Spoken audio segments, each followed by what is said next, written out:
ചേർത്തല തൈക്കാട്ടുശ്ശേരി പുന്നക്കീഴിൽ ശ്രീ ഭഗവതി ക്ഷേത്രത്തിൽ ശനിയാഴ്ച തൃക്കൊടിയേറ്റ് ചടങ്ങ് നടക്കുമെന്ന് സംഘാടകർ വാർത്താസമ്മേളനത്തിൽ അറിയിച്ചു. തൈക്കാട്ടുശ്ശേരി പുന്നക്കീഴിൽ ശ്രീ ഭഗവതി ഭൂതേശ്വര ക്ഷേത്രത്തിലെ ഈ വർഷത്തെ തിരുവുത്സവം ജാനുവരി 25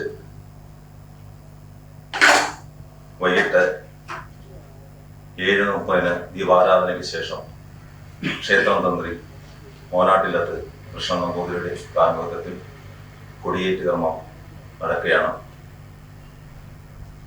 ഫെബ്രുവരി 2 വലിയ വിളക്ക്, ഫെബ്രുവരി 3 അശ്വതി ആറാട്ട്, ഫെബ്രുവരി 4 ഭരണി ദർശനം. ഈ ക്ഷേത്രത്തിലെ ഒരു പ്രത്യേകത എന്ന് പറഞ്ഞാൽ അശ്വതി ദിവസത്തെ വലിവിളക്കാണ്. ആത്മാരോഗത്തിന് കേരളത്തിലെ തന്നെ അത്യപൂർവ ക്ഷേത്രങ്ങളിൽ അനുഷ്ഠിച്ചു പോരുന്ന വലിവിളക്ക് ഈ രോഗനിവാരണത്തിന് അത്യുത്തമം എന്ന് പൂർവികർ അനുഭവത്തിലൂടെ തെളിയിച്ചിരിക്കുന്ന ഒരു കാര്യമാണ്.